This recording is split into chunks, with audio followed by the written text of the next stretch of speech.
आज ठाणे जिल्ह्यातील राष्ट्रवादी काँग्रेसच्या सर्व जिल्हाध्यक्षांची कल्याण, डोंबिवली, अंबरनाथ, बदलापूर, उल्हासनगर, नवी मुंबई जिल्हाध्यक्ष दशरथ तिवरे अशी सगळ्यांची एक संयुक्त बैठक घेण्यात आली.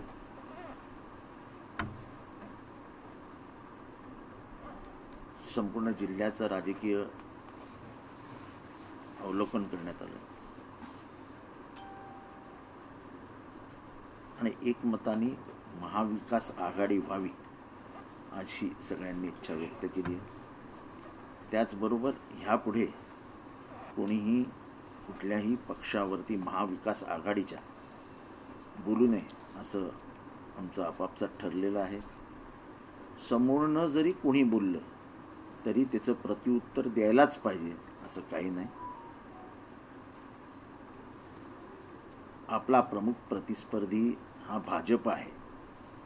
भाजप या शहरात, या जिल्ह्यात आणि महाराष्ट्रात वाढू द्यायचा नसेल तर महाविकास आघाडी गरजेची आहे असं सर्वच अध्यक्षांचं मत झालं.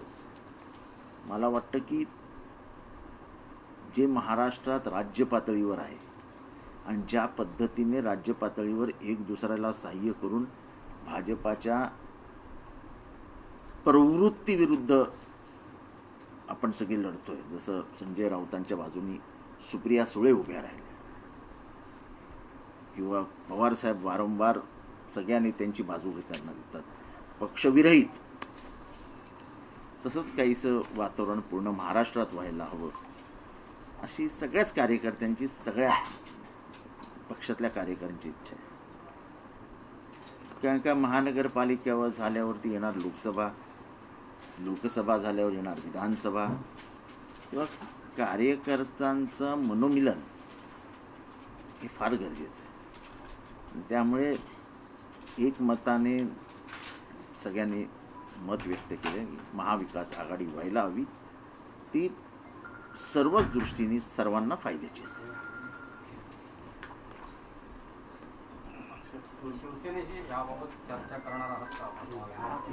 असं आहे की आम्ही आज सगळ्यांनी भेट घेतली आहे, एकमेकांना आपली मतं सांगितलेली आहेत. आता निवडणुका कधी जाहीर होतील याचा काही स्पष्टपणा आलेला नाही आहे. आम्ही आमची भूमिका मांडलेली आहे. आमच्यातर्फे आनंद परांजपे हे चर्चा करण्यासाठी प्रत्येक जिल्ह्यातनं 3-3 जणं नेमली, 3-4 जणं नेमली जातील, शहरातनं 3-4 जणं नेमली जातील आणि त्यांनी त्या स्तरावरती तिथल्या महाविकास आघाडीच्या नेत्यांशी बोलावं असा प्रयत्न केला जाईल. गेले 2-3 दिवस ज्या मुलाखती माननीय एकनाथ शिंदे साहेबांच्या ऐकल्या त्याच्यामध्ये त्यांनी पॉझिटिव्ह सकारात्मक भूमिका घेतल्याचं दिसलं आणि त्यामुळेच आम्हीच एकमताने निर्णय घेतला की आपण दोघं तिघं जे काय आहोत ते एकत्र राहिलो तर भाजपला पराभूत करणं हे खूप सोपं होईल. सर, जशी तुम्ही भूमिका घेतली की सर्व जिल्हाध्यक्ष राज्यातला कुठलाच नेता किंवा राज्यातले स्थानिक पातळीवरचा कुठलाही नेता महाविकास आघाडी व्हावी असं सांगत नाही. काँग्रेस एकला चळवळीच्या भूमिकेत आहे आणि शिवसेनेकडून अजूनही स्पष्ट झालेली नाही भूमिका. असं आहे की आपण आपले मत व्यक्त केलं, इतरांनी काय मत व्यक्त करावं हे मी कशाला बोलू. तुम्हीच आग्रही दिसताय महाविकास आघाडीसाठी. आग्रही नाही मी लोकभावना सांगतो. जर तुमचा वैचारिक शत्रू तुम्ही ठरवला आहे तर त्याला जिवंत राहू द्यायचा नसेल, तो काय वैरी नाही आहे, तर तुम्हाला काय करायला पाहिजे हे मी सांगतोय.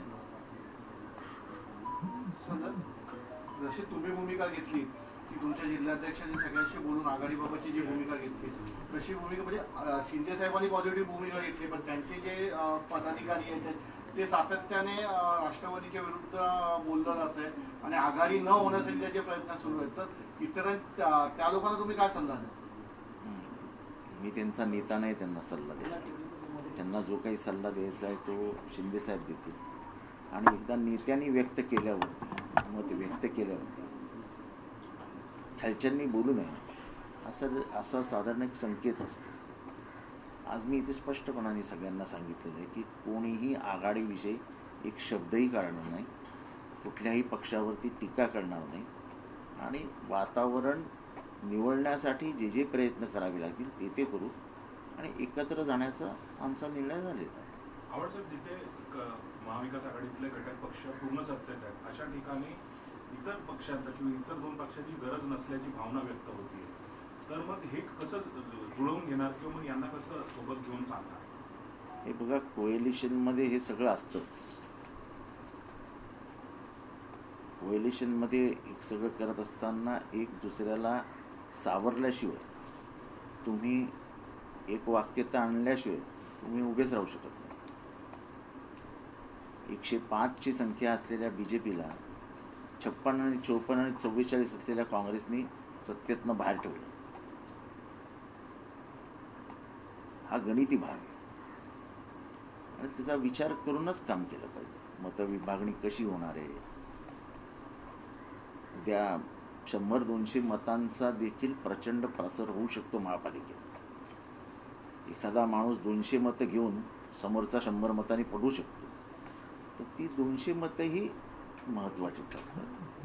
आणि महानगरपालिका नगरपालिकेच्या निवडणुकीमध्ये 50-100 50-100 मतं ही त्या महानगरपालिकेचं चित्र बदलवणारी ठरू शकतात.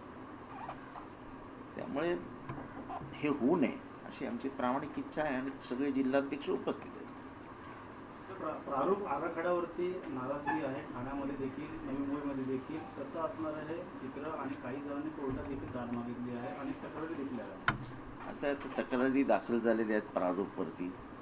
इलेक्शन कमिशनने जो मॅप जाहीर केला आहे त्याच्यावरती लोकांनी तक्रारी दाखल केल्या आहेत. आता it's up to election commission to decide काय करायचं आहे. सर, याच्या आधी जितके वाद झाले, जितके वेगवेगळे आम्ही अंक पाहिले, ते सगळे आता विसरणं आणि याच्या पुढे नवीन अध्याय सुरू होणार महाविकास आघाडीचा. मला वाटतं आपल्याला आत्ताची 2019ची निवडणूक आठवत असेल तर त्याच्यामध्ये टीका झाली नाही असं काही चित्र नव्हतं. पण निवडून आल्यावरती आम्ही 162 हा जो प्रकार झाला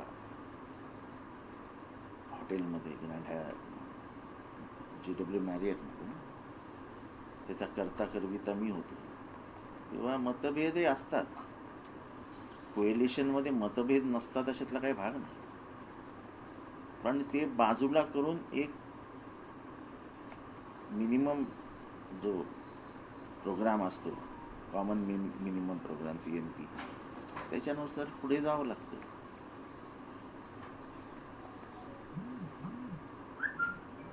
सर, हे फक्त शिवसेनेच्या बरोबरचं झालेलं आहे.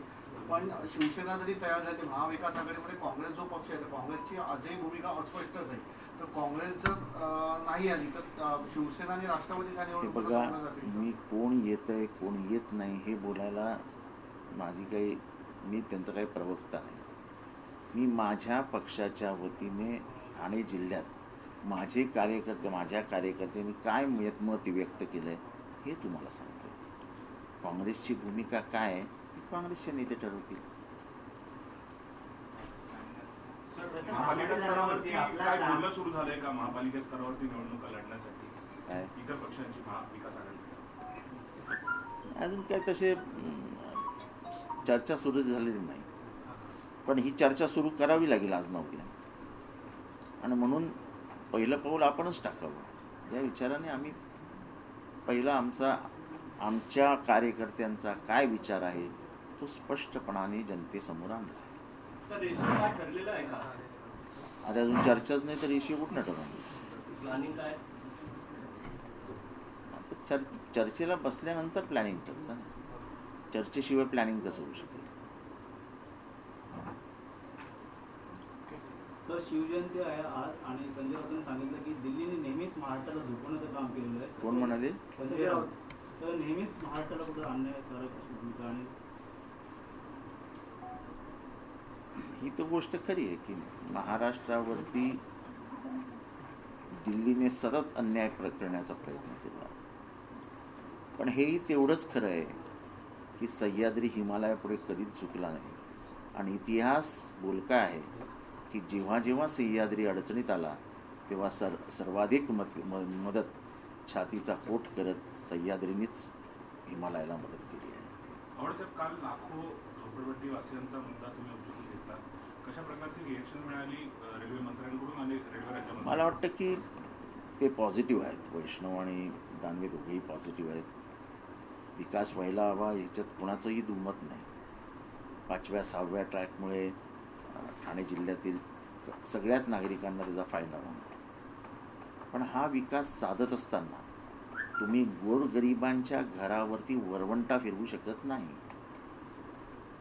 आणि मी मेलो तरी चालेल, मी असं होऊच देणार नाही. आपण बघितलं आहे की जेव्हा उच्च न्यायालयाची ऑर्डर होती कळव्यातल्या झोपड्या पाडण्यासंबंधी, तेव्हा 25,000 लोक घेऊन मी स्वतः ट्रॅकवर उभा होतो. असं आहे की गोरगरिबांसाठी जेवढं पोट महत्त्वाचं आहे तेवढं दुसरं काहीच नाही. आता तुम्ही त्यांना घरं देणार वडाळ्याला, तुम्ही त्यांना घर देणार भायंदर पाडायला, ते बिचारे सगळं कुटुंब हे तिथल्या स्थानिक उद्योगाशी संबंधित असतं. तिथल्या आमच्या बहिणी भांडी घासण्याचं काम करतात, शिवणकामाचं काम करतात, भाजी विक्रेत्याचं काम करतात. त्या दुसऱ्या जागेवर जाऊन त्यांना काय काम मिळणार आहे? शेवटी प्रश्न हा घर आणि पोट या दोघांचाही आहे. तुम्ही घर दिलं, पोटाचं काय, शाळेचं काय, शिक्षणाचं काय, हे बोलणं फार सोपं आहे. पण रेल्वेच्याकडे एवढ्या जमिनी आहेत, कळव्यात आहेत, बांद्र्याला आहेत, कुर्ल्यात आहेत.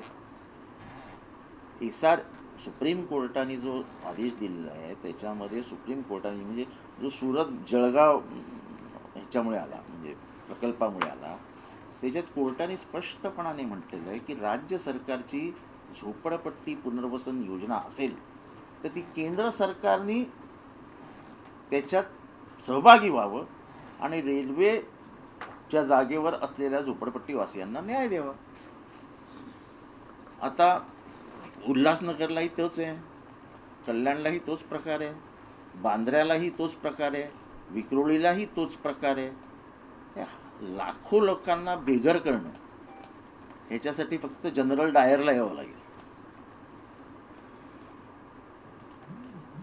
आणि जनरल डायर आला काय किंवा कर्जन आला काय, एकही झोपडपट्टी पाडू देणार नाही.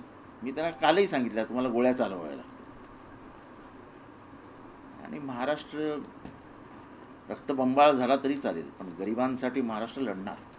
आवड सर, धोरणात्मक निर्णय घ्यावा लागले तर राज्य सरकार आणि केंद्र सरकार या दोघांमध्ये समन्वय गाठावा लागेल. ह्या झोपडपट्टी मी कालच सांगितलं की त्यांना की मी नेहमीच सांगतो, जसं मी आघाडीच्या बाबतीत बोललो की माझा हात पुढे आहे, तसं काल मी त्यांनाही बोलताना सांगितलं मी गरिबांच्या वतीने आलेलो आहे, माझा हात पुढे आहे, मी गृहनिर्माण मंत्री आहे, तुम्ही सांगा SRA कधी बसायचं, मी आज बसायला तयार.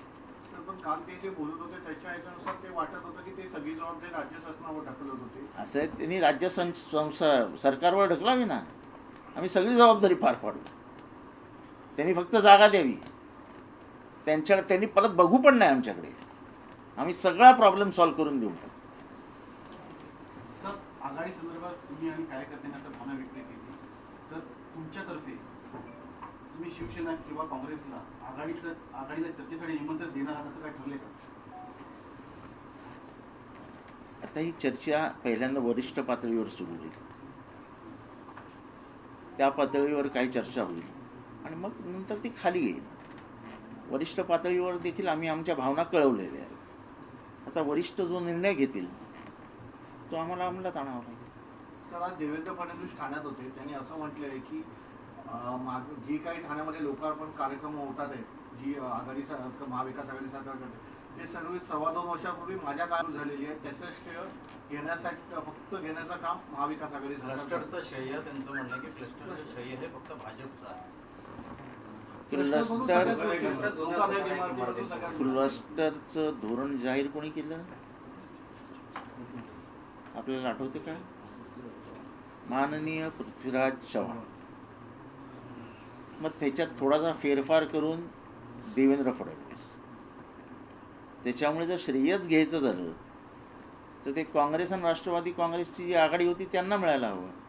आपल्याला आठवत असेल की माझ्याच सरकारविरुद्ध पहिला क्लस्टरचा मोर्चा हा माझ्याच नेतृत्वाखाली निघाला होता.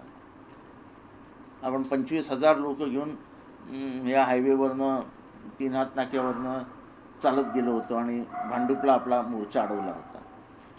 आम्ही आमच्या सरकारविरुद्ध उपोषणही केलं होतं आणि त्याच्यानंतर पृथ्वीराज चव्हाण यांनी निर्णय घेऊन क्लस्टर योजना जाहीर केली. त्यामुळे हा श्रेयवादाचा प्रश्नच नाही. गोरगरिबांची कामं होत आहेत ना. कोण करतो हे फार लोकांच्या ह्याच्यात नसतं. म्हणजे त्यांना माहिती असतं. लोक हे फार ज्ञानी असतात. तुम्ही कितीही नारळ फोडा, त्यांना माहिती असतं कुदळ कोणी मारली. त्याच्यामुळे मला त्याच्यात काय म्हणजे देवेंद्र फडणवीस काय बोलले याच्यात काय मला फार बोलावंसं वाटतं. तर त्यांनी असं एक धक्कादायक विधान देखील केलं. यावेळीच्या म्हणजे आताच्या काही लोकांना इतकं श्रेय घेण्याची सवय आहे की कोणाला मुलगा जरी झाला तर हे म्हणतील की माझ्याच प्रेरणेतून तो मुलगा झाला. मुलगा आणि लग्न. या बाबतीत मी काही बोलू शकतो. तर सध्या ईडीचा दबाव वापरून महाविकास आघाडीवरती दबाव टाकण्याचं काम चालू आहे. असं बघतात अनेक लोकांचे जे ईडीचे ससेमिरा मागे लागले. नारायण राणेंनी काल मातोश्रीमधील चौघांची नावं घेऊन डायरेक्ट इशाराच दिला. संस्कारक्षम असलेलं महाराष्ट्राचं राजकारण हे सह्याद्रीच्या कड्यावरनं असं घरंगळत खाली येताना दिसतंय.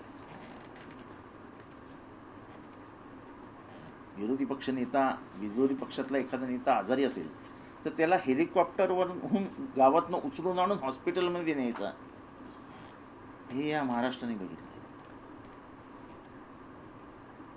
कित्येक जणांना अमेरिकेला पाठवून त्यांचं ऑपरेशन करून त्यांना जिवंत ठेवण्याचं काम महाराष्ट्रातल्या राजकारण्यांनी केलेलं आहे. कधीही कोणीही कोणाच्या घरापर्यंत पोचलेलं नाही.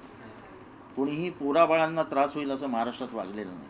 कारण की या महाराष्ट्रामध्ये यशवंतराव चव्हाणांचे संस्कार होते. साधं एक उदाहरण देतो. किंवा यशवंतराव चव्हाणांना तुम्ही दुसरं लग्न करा असं जेव्हा सांगण्यात आलं तेव्हा त्यांनी म्हणजे जाहीर भाषणातनं झालेलं आहे, तेव्हा त्यांनी त्या माणसाला घरी बोलवलं आणि सांगितलं दोष तिच्यात नाही, दोष माझ्यात आहे. हे महाराष्ट्राचं राजकारण. आता तर काय पोरं बाळं बायका सुना सगळ्यांवरच आपण घसरतो. हे काही फार चांगलं नाही आहे. त्यांचा काय संबंध असतो आपल्या राजकारणाशी? माझी पोरगी आता वरती बसली, तिला माहिती तरी खाली काय चालू आहे. पण अख्खं घर डिस्टर्ब करण्याचं काम जे काही गेल्या 5-6 वर्षामध्ये सुरू झालं आहे, हे काही राजकारण चांगलं आहे असं माझं मत नाही. आणि सर्वसामान्य माणसाला या असल्या गोष्टींशी घेणं देणं नसतं. त्याला वॉटर मीटर, गटर, रस्ते, सुखसोयी, इलेक्ट्रिसिटी ह्या सगळ्यांचा प्रश्न पडलेला आहे. इथे महागाई आवासून उभी आहे. हे सगळं करत असताना आपण हे विसरतो की चायना 200 किलोमीटर आत घुसली आहे, भारताचा प्रांत गिळंकृत करते आहे. दुसरीकडे आपण हे बघायला पाहिजे की तिबेटच्या मार्गाने पाकिस्तानला जाणारा एक रस्ता बनतोय चायनाचा. खाली श्रीलंकेमध्ये आपल्या बाजूला चायनाने पोर्ट बनवलंय. म्हणजे असा भारत जर जो कन्याकुमारी आहे त्याच्या इथे बरोबर समोर चायनाचं पोर्ट आहे. ह्या सगळ्या गोष्टी आपण कधीच लक्ष देत नाही. आपण हे असे भावनिक खेळ खेळत असतो. देश टिकला पाहिजे ना. इटलीमधल्या चर्चमधनं म्हणजे जे प्रमुख चर्च आहे व्हॅटिकन, तिथनं जे 25 डिसेंबरला सॅन्टाक्लॉज जाळून ख्रिश्चनांना घाबरवण्याचा जो प्रकार झाला, तिथनं नाराजी व्यक्त झाली. या गोष्टी सहसा या चांगल्या नाही आहेत. हा जो काय धर्मसंघर्ष, जात संघर्ष सुरू केला आहे हा चांगला नाही आहे. त्यामुळे ह्या गोष्टी देशाला पुढे घेऊन जातील असं मला वाटत नाही. आपण इतकं एकमेकांचा द्वेष करायला लागलो आहोत की त्याच्यातलं काय मिळतं हेच मला समजत नाही. हिजाबचा पण समोर आलं की निवडणूक आले की हिजाबचा पण समर्थनासाठी आता असं आहे की त्याच लोकांनी स्कर्ट आणि जीन्स घातलेल्या हिंदू पोरींना हुबळीमध्ये रस्त्यावर धरून मारलं होतं. प्रमोद मुतालिक त्याचं नाव. आणि म्हणून मी काय बोलतोय की पोरींनी काय घालावं. तुम्ही सांगता हिजाब घालू नका, तुम्ही सांगता स्कर्ट घालू नका, तुम्ही सांगता जीन्स घालू नका, टी शर्ट घालू नका. मग घालायचं काय पोरींनी एकदा ठरवून घ्या. नाही तर तुमच्याकडे मिनिस्टर ऑफ ड्रेस डिझायनिंग हे केंद्र सरकारने नेमावं. म्हणजे 1 मार्चपासनं ते पोरींनी हा ड्रेस घातला पाहिजे असे संकेत मिळतील. त्याप्रमाणे बिचारा आमच्या पोरी वागतील. म्हणजे पुरुष प्रधान संस्कृतीचा किती मोठा पगडा या देशावर यायला लागलाय याचा विचार करा. की ज्योतिबा फुलेंच्या बायकोनी सावित्रीबाईंनी आणि फातिमा बीनी ह्या शिक्षणाचा दरवाजा उघडला. हा फक्त काही ज्या समाजाचे होते माळी समाजासाठी नाही उघडला. तर ह्या देशातल्या समस्त महिला प्रगतिशील व्हाव्यात, शिकाव्यात आणि मोठ्या व्हाव्यात याच्यासाठी केला. त्याच्यामध्ये ब्राह्मण होते, त्याच्यामध्ये मराठा होते, त्याच्यामध्ये दलित होते, सगळे क्षुद्र अतिक्षुद्र सगळ्यांसाठी दरवाजे उघडले आणि त्यातनं प्रगती झाली. देशामध्ये असंख्य मुली डॉक्टर आहेत, असंख्य मुली इंजिनियर आहेत, काही मुली आपल्यातल्याच मुली नासामध्ये काम करत आहेत. महिलांनी शिकू नये ही जी म्हणजे घाणेरडी आपली संस्कृती होती ज्योतिबा फुलेंनी शाळा उघडण्याच्या आधी, ती संस्कृती परत आणण्याचा विचार आहे की काय हे कळत नाही. म्हणजे ये अब तो हिजाब है बाकी किताब है अशा घोषणा दिल्या जातात. म्हणजे तुम्हाला पोरींच्या हातातलं पुस्तकं ओढून घ्यायची आहेत आणि परत एकदा चूल आणि मूल ह्याच्याकडे महिलांना नेऊन ठेवायचं आहे. हाच तर तुमचा मेन प्लॅन आहे. महिलांना बरोबरीची वागणूक देण्यात यावी. हे जे शरद पवारांनी 1993 साली मंडळ आयोगाचा स्वीकार करून जे राजकारणातही मैदान मोकळं करून दिलं महिलांना, तिथनं सगळीकडनंच बाद करण्याचा तुमचा प्लॅन सुरू झाला. हिजाबच्या मुद्द्यावर 2 समाजातील तरुण वर्ग एकमेकांसमोर आणलेला. म्हणजे ह्या याच्यातून येणाऱ्या पिढीमध्येच द्वेष निर्माण करण्याचे प्रयत्न आहेत का असं वाटतंय का? असं आहे की कार्ल मार्क्सनी मस्त म्हटलंय की धर्म ही आफूची गोळी एकदा देऊन टाका. काय तर लोकांना माहिती असतं काय एक्सपोजर आहे. मी आता एका पोरीचा बाप आहे, माझी पोरगी काय घालते काय नाही ह्याच्यावर नियंत्रण ठेवण्याचा काय माझा अधिकार नाही. आता तिला जे आवडतं ते तिने घालावं. पण ह्यातनं जो संघर्ष उभा राहील तो या देशासाठी चांगला आहे. तुम्ही फक्त उत्तर प्रदेशच्या निवडणुकीमध्ये धर्मद्वेष वाढावा ह्यासाठी जे करतात ते तुम्हाला लांबपर्यंत घेऊन जाणार नाही. ते खूप शॉर्ट टर्म बघतात आणि याचे लॉंग टर्म इफेक्ट्स काय आहेत हे कोणीच म्हणजे ऐकून घ्यायला तयार नाही. सर, सॅटिसच्या डेकचं उद्घाटन होतं. सॅटिस 2च्या डेकचं उद्घाटन आहे. आपल्याला निमंत्रण आहे बोलवलं होतं. महापालिकेचं बोलणं पालकमंत्र्यांचं असं उद्घाटन होतं.